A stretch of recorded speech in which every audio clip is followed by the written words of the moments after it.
فضیلت الشیخ مولانا اطہر مدنی حفظہ اللہ اور فضیلت الشیخ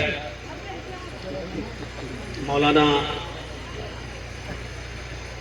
عبد الحلیم مدنی حفظہ اللہ، جنہوں نے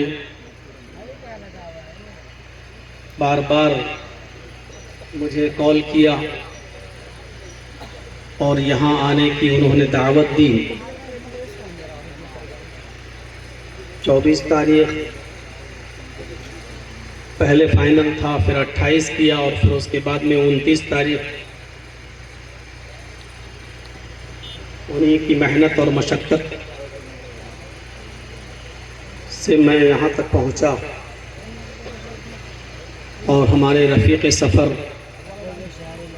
محترم ڈاکٹر فرید احمد صاحب جو برابر کانٹیکٹ میں رہے اور سدھارتھ نگر نوگڑھ کی اسٹیشن پر جنہوں نے مجھے ریسیو کیا، پھر مجھے اپنے اسکول لے گئے، وہاں ٹھہرایا اور پھر وہاں سے بارڈر تک اپنی گاڑی سے مجھے یہاں تک لے کر آئے،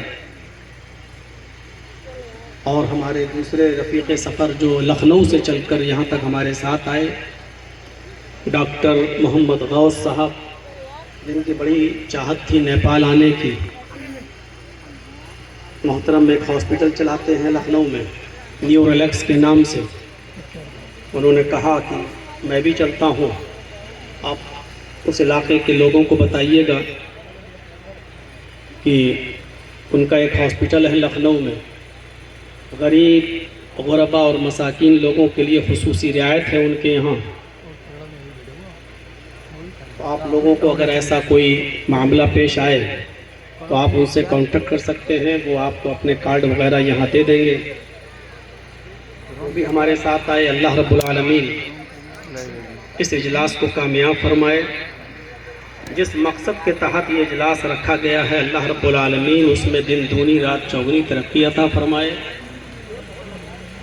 اور جن لوگوں نے جس قسم کا بھی تعاون اس اجلاس میں کیا ہے، اللہ رب العالمین اس کو شرف قبولیت بخشے، اور ہمیں اور آپ کو اس کا پورا پورا اجر عظیم عطا فرمائے۔ کل کا پروگرام تو ہمارا روپن دیہی میں ہے، اور پھر بہراوا سے فلائٹ پکڑ کر کاٹھمانڈو، اور کاٹھمانڈو سے دوسری فلائٹ پکڑ کر جنک پور، پھر سرہا نیپال میں پروگرام ہے، اور پھر اس کے بعد میں ہم جھارکھنڈ اور بنگال کے علاقے میں وہیں سے ہم انٹری کریں گے۔ اللہ رب العالمین جن علاقوں میں پروگرام ہو رہے ہیں اور جس مقصد کے تحت ہو رہے ہیں، اللہ رب العالمین اس مقصد میں ان اجلاس کے کرانے والوں کو کامیابی سے مشرف کرے۔ میں نے قرآن کریم کی بہت مختصر سی ایک آیت کا ٹکڑا آپ کے سامنے تلاوت کیا ہے۔ میں نے پوری آیت بھی نہیں پڑھی، صرف اس آیت کا ایک ٹکڑا میں نے آپ کے سامنے رکھا ہے، اور اسی کی وضاحت مجھے آپ کے سامنے کرنی ہے۔ وَمَا خَلَقْتُ الْجِنَّ وَالْإِنسَ إِلَّا لِيَعْبُدُونَ۔ ہر انسان کو اس بات پر غور کرنا بھی چاہیے کہ اس دنیا میں ہمارے آنے کا مقصد کیا ہے۔ ہم پیدا ہوئے ہیں، بچپن سے لے کر جوانی، اور جوانی سے لے کر بڑھاپا، اور بڑھاپے کے بعد ایک دن ہم دنیا سے چلے جاتے ہیں۔ تو کیا ہماری زندگی کا صرف یہی مقصد ہے کہ ہم پیدا ہوں، بچپنا ماں باپ کی گود میں گزاریں، جوانی ہم کاروبار اور بزنس کر کے ختم کر لیں، بڑھاپا ہم پھر اپنے اولاد کے سہارے جئیں اور ایک دن آ کر مر جائیں اور قبر میں چلے جائیں، بس ہمارا کام ختم ہو گیا؟ کیا اس دنیا میں آنے کا صرف یہی ایک مقصد ہے، یا کوئی اور مقصد بھی ہے؟ وہ مقصد کیا ہے اور وہ مقصد کون بتائے گا؟ ظاہر ہے کہ جس نے ہمیں پیدا کیا ہے وہی اس مقصد کو بتائے گا بھی. ہم دیکھتے ہیں کہ جو کمپنی جو گاڑی بناتی ہے وہی کمپنی اس گاڑی کو چلانے اور اس گاڑی کو کس طریقے سے روڈ پر لائیں گے، کون سا گیئر ڈالیں گے، جب اس میں خرابی آ جائے تو کیا کریں گے، وہی کمپنی پوری ایک بکلیٹ چھاپتی ہے اور وہی سمجھاتی ہے کہ اس گاڑی کے اندر پہلا گیئر کیسے ہے، دوسرا کیسے ہے، کیسے چلانا ہے، کس طریقے سے چلانا ہے. کیونکہ وہی کمپنی ہے جس نے اس گاڑی کو بنایا ہے، تو گاڑی کو چلانے کے نیم اور اصول اور ضابطے بھی وہی کمپنی بناتی ہے. تو ظاہر ہے کہ یہ دنیا اللہ رب العالمین نے بنائی ہے، تو اس دنیا کو کیسے چلایا جائے، اور ہمیں اور آپ کو اسی خالق کائنات نے پیدا کیا ہے، تو وہی بتائے گا کہ ہمارے پیدا ہونے کا مقصد کیا ہے اور اس دنیا کو کس طریقے سے چلایا جائے، اس کا نظام کس طریقے سے چلایا جائے. یہ وہی بتائے گا جس نے اس کائنات کو بنایا ہے. اس کائنات کے بنانے والے نے ہماری زندگی کا جو سب سے بڑا مقصد بتایا ہے، تخلیق کا، پیدائش کا، وہ مقصد بتایا وَمَا خَلَقْتُ الْجِنَّ وَالْإِنسَ إِلَّا لِيَعْبُدُونَ. اور میں نے جنوں اور انسانوں کو محض صرف اس لیے پیدا کیا تاکہ وہ صرف میری ہی عبادت کریں. مقصد بتا دیا وَمَا خَلَقْتُ الْجِنَّ وَالْإِنسَ إِلَّا لِيَعْبُدُونَ. ہم نے جن اور انسانوں کو اس دنیا میں اس لیے پیدا کیا تاکہ وہ صرف میری ہی عبادت کریں. اصل مقصد یہی ہے.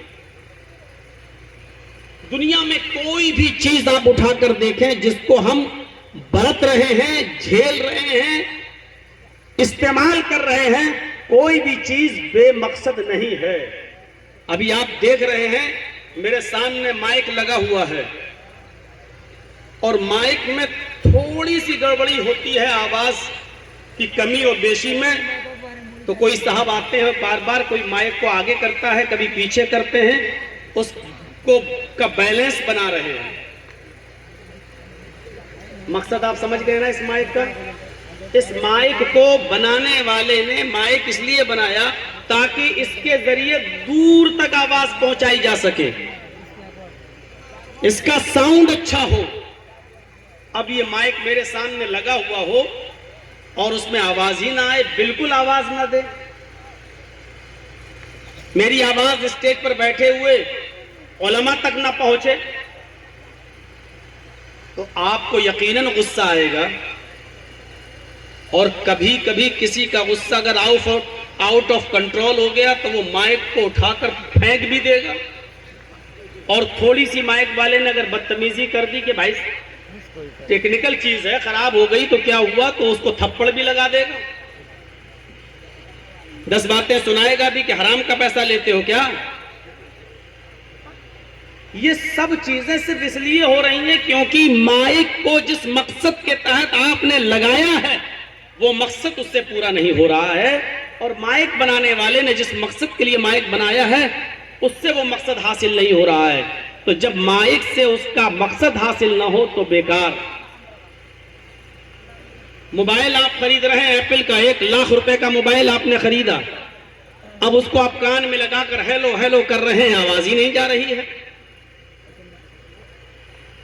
سگنل بھی ٹھیک ہے، بیلنس بھی ہے، سب کچھ اس کے اندر ہے، لیکن آواز ہی نہیں جا رہی ہے.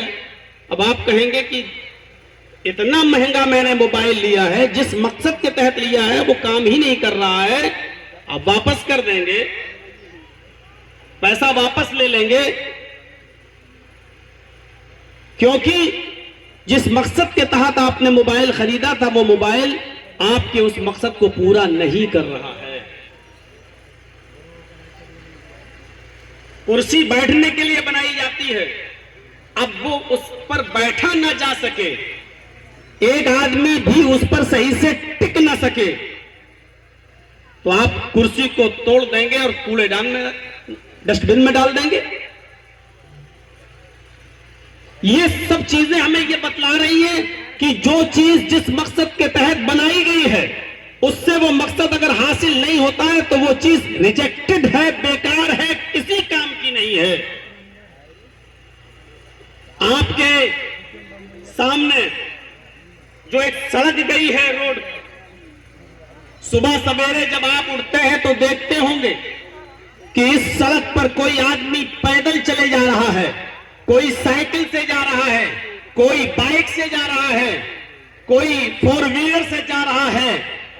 کبھی آپ نے غور کیا جو پیدل جا رہا ہے وہ بے مقصد نہیں جا رہا ہے, جو سائیکل سے جا رہا صبح سویرے اٹھ کر وہ بے مقصد نہیں جا رہا ہے, جو بائک سے جا رہا ہے وہ بے مقصد نہیں جا رہا ہے, جو فور ویلر سے سفر کر رہا ہے صبح سویرے اٹھ کر وہ بے مقصد سفر نہیں کر رہا ہے.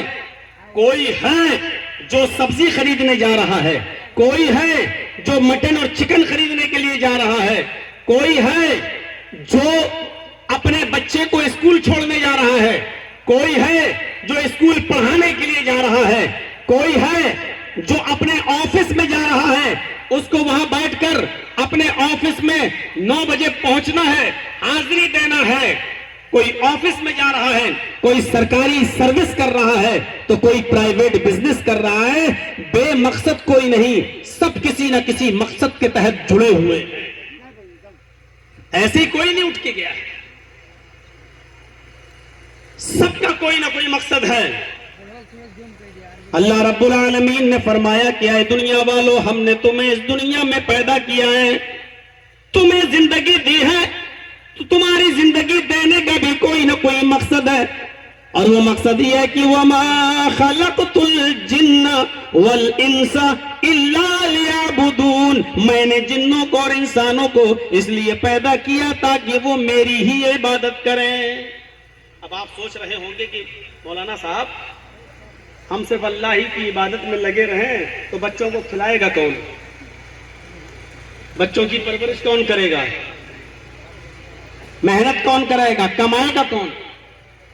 تو ایک بات یاد رکھیے گا, ایک مقصد ہوتا ہے اصلی اور ایک مقصد ہوتا ہے ضمنی.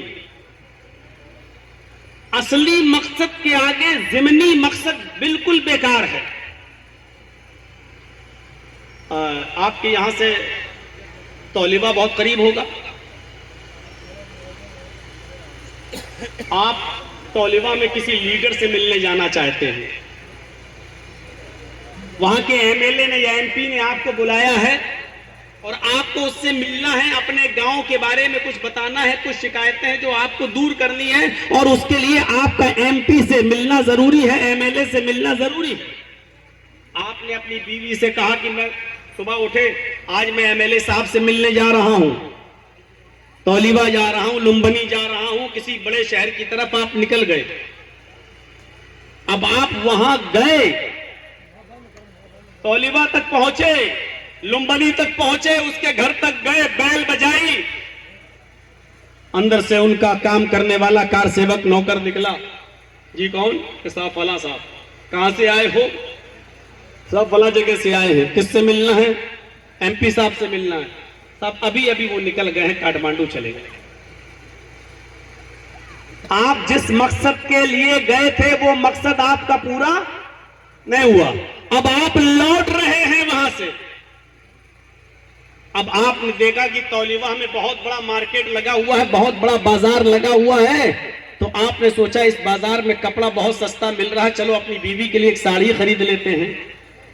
آپ نے ایک سستی سی ساڑی خرید لی, کیونکہ آپ کے ہاں وہ ساڑی 1000 روپے میں مل رہی ہے اور اس بازار میں وہی ساڑی آپ کو 500-600 روپے میں مل گئی, تو آپ نے خرید لی. 2 جوڑا موزہ لے لیا, 2-4 جوڑے جوتے چپل بھی آپ نے خرید لی, کیونکہ اس مارکیٹ میں سستے مل رہے ہیں, آپ نے خرید لیا. اور یہ ساری چیزیں خرید کر جب گھر آئے اور گاؤں کے لوگوں نے پوچھا صاحب کیا ہوا, ایم پی صاحب سے ملاقات ہوئی؟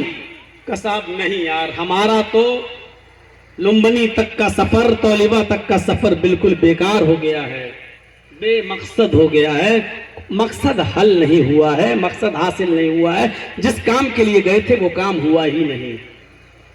جبکہ آپ نے ساڑی خریدی ہے، آپ نے کپڑا خریدا ہے، آپ کے مارکیٹ سے سستا کپڑا ملا ہے، آپ نے جوتے خریدے ہیں، آپ نے چپل خریدی ہے، لیکن اس کے باوجود آپ کیا کہتے ہیں کہ ہمارا سفر بیکار ہو گیا، کیونکہ جس مقصد کے لیے گیا تھا وہ مقصد میرا پورا نہیں ہوا۔ میرا اصل مقصد تھا کہ میں ایم پی صاحب سے ملوں، ایم ایل اے صاحب سے ملوں، وہ ملاقات نہیں ہو پائی۔ اگرچہ راستے میں یہ سستی چیزیں خرید لی، یہ ضمنی چیزیں تھیں، یہ ضمنی مقصد تھا، چلو جب آئے ہیں تو اب بیکار کیوں لوٹوں، یہ بھی خرید لوں، کم سے کم 500-600 روپے بچ جائیں گے اس کپڑے پر۔ یہ جوتا جو ہمارے یہاں 600 روپے کا ملتا ہے یا 250-300 روپے میں مل رہا ہے، یہ ساری چیزیں خریدنے کے باوجود آپ کہتے ہیں کہ ہمارا سفر بیکار ہو گیا ہے، ہم جس مقصد کے لیے نکلے تھے وہ مقصد میں ہم ناکام ہو گئے۔ تو میرے پیارے ساتھیوں، یہی چیز اللہ رب العالمین نے فرمائی اس قرآن کی آیت میں، وَمَا خَلَقْتُ الْجِنَّ وَالْإِنسَ إِلَّا لِيَعْبُدُونَ، میں نے جنوں اور انسانوں کو اس لیے پیدا کیا ہے تاکہ وہ میری ہی عبادت کریں۔ یہ عبادت اصلی مقصد ہے۔ آپ نے اپنے بچے کو MBBS کرا لیا، آپ نے اپنے بچے کو MBA کرا لیا، آپ نے اپنی بیٹی کو BTech کرا لیا، آپ نے اپنے بچوں کو پڑھا لکھا کر بہت بڑا آپ نے انجینئر بنا دیا، آپ نے بہت بڑا محل اور بہت بڑی بلڈنگ بنا کر تیار کر لی، لیکن معاف کیجئے گا اگر آپ کی اولاد اللہ کی عبادت سے نہیں جڑی ہے اور آپ اللہ کی عبادت سے نہیں جڑے ہیں تو بالکل ایسا ہی ہے کہ جیسے آپ نے لوٹتے وقت موزہ تو خرید لیا ہے، جوتا تو خرید لیا ہے، لیکن جس مقصد کے تحت آپ سفر کر رہے تھے اس مقصد میں آپ کامیاب نہیں ہوئے۔ MP اور MLA سے ملنا تھا، اس میں آپ ناکام ہو گئے۔ بالکل اسی طریقے سے آپ ضمنی مقصد میں تو کامیاب ہو گئے، لیکن آپ اپنے اس اصلی مقصد میں فوت ہو چکے ہیں، جس مقصد کے لیے ہمیں اور آپ کو پیدا کیا گیا ہے، جس مقصد کے لیے ہمیں اور آپ کو اس دنیا میں بھیجا گیا ہے، اس مقصد میں ہم ناکام ہیں۔ جس طرح آپ موزہ اور کپڑا خریدنے کے باوجود آپ یہ نہیں کہتے ہیں کہ ہمارا سفر کامیاب رہا، اسی طریقے سے آپ اپنے بس میں سمجھ رہا ہوں، ایسا مت کریے، آپ لوگ بیٹھے رہیے، بد نظمی کا شکار مت ہو، آپ بیٹھیے، ہوگا میں آپ لوگ بیٹھیے، کوئی بات نہیں ہوگا۔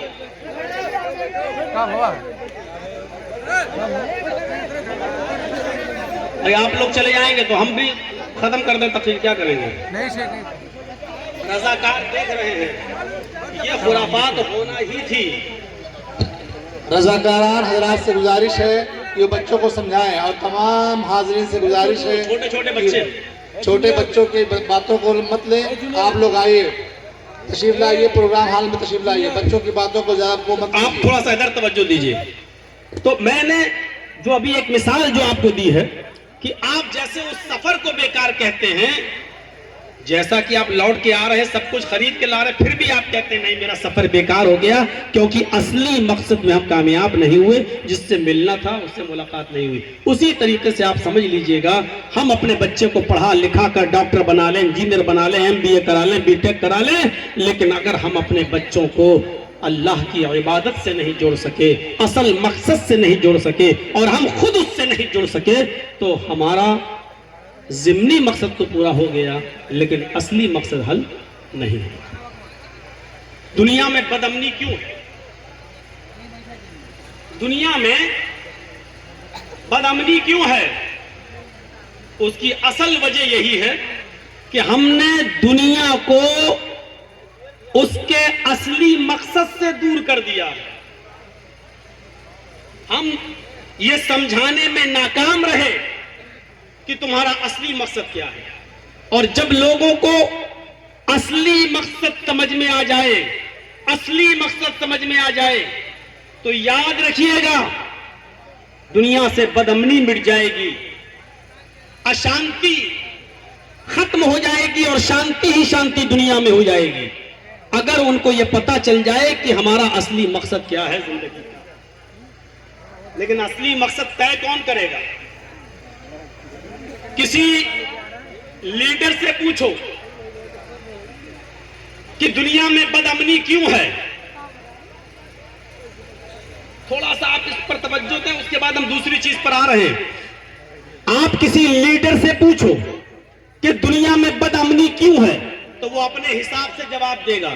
وہ کہے گا دنیا میں بدامنی اس لیے ہے کہ دنیا کی پاپولیشن، دنیا کی آبادی بڑھتی جا رہی ہے. کھیت میں 100 آدمیوں کا اناج پیدا ہوتا ہے اور 150 لوگ پیدا ہو چکے ہیں. تو اب سبزیوں میں انجیکشن نہیں لگائے جائیں گے تو کیا ہوگا؟ اب دیسی مرغیاں ختم ہو کر پولٹری نہیں آئیں گی تو کیا ہوگا؟ مصنوعی سبزیاں اور مصنوعی چیزیں اگر وجود میں نہیں لائیں تو ہم ان کا پیٹ کیسے پالیں؟ کسی لیڈر سے، پولیٹیشین سے اگر آپ پوچھیں کہ دنیا میں بدامنی کیوں تو اس کا جواب دے گا کہ بڑھتی ہوئی آبادی. کسی فلسفر سے اور کسی فلسفی سے اگر آپ پوچھیں کہ دنیا میں بدامنی کیوں تو وہ اس کو اپنی عقل سے جواب دے گا، کہے گا کہ اس کی وجہ، اس کا ریزن ہے ایٹم بم. ہر ملک یہ چاہتا ہے کہ ہم پرمانو بم بنا لیں، پرمانو شکتی بن جائیں، تاکہ ہمارا پڑوسی اور ہمارا مخالف ملک، ہمارا مخالف دشمن ہم پر آنکھ نہ دکھا سکے.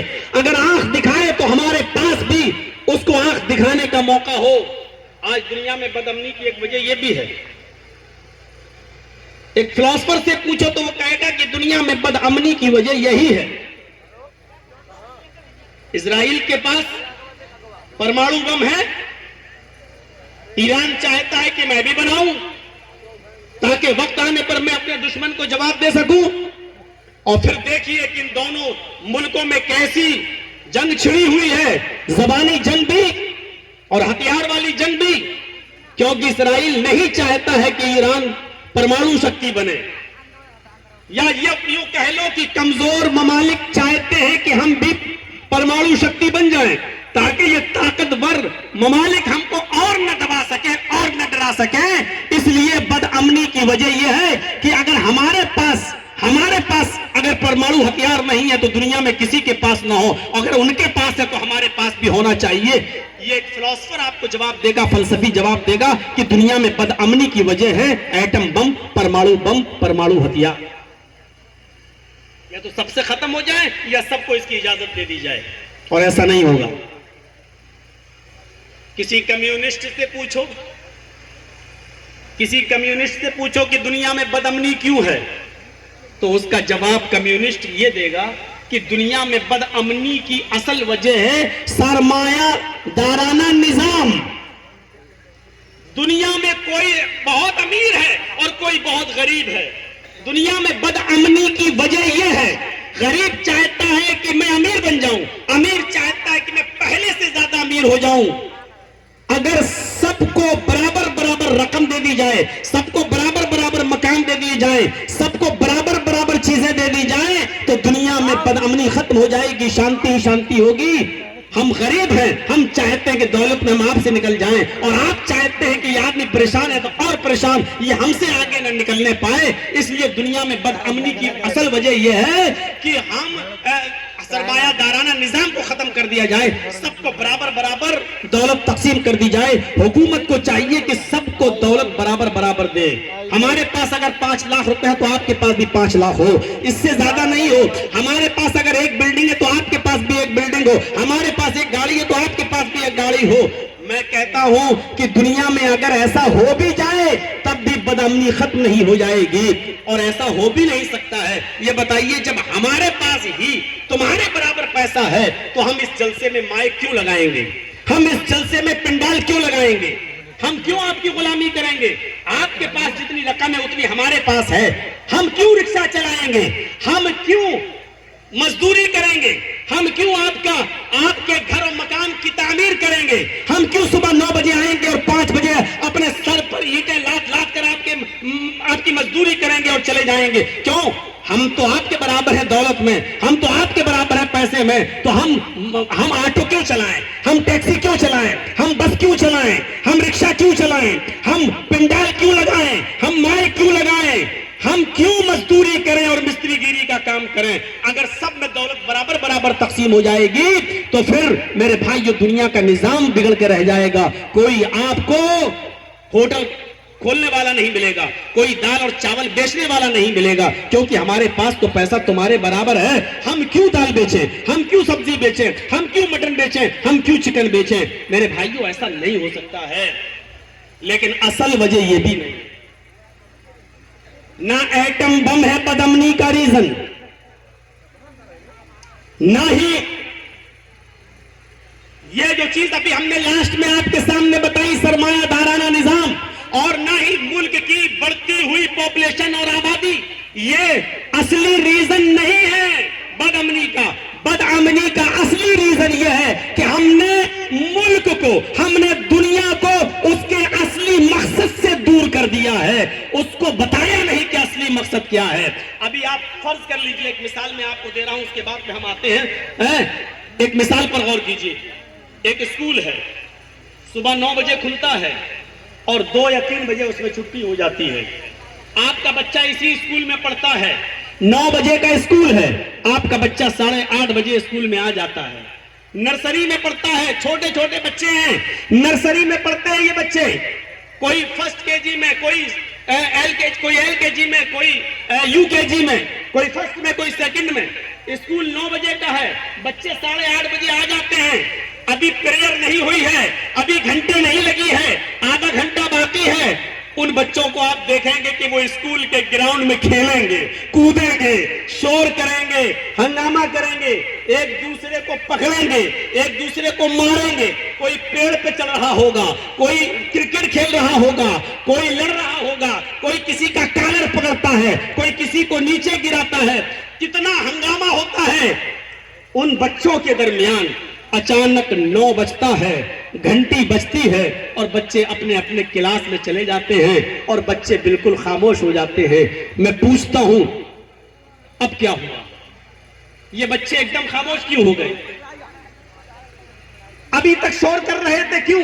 کیا یہ گھر سے کھانا کھا کر نہیں آئے تھے؟ نہیں. کیا یہ بھوکے آئے تھے؟ نہیں.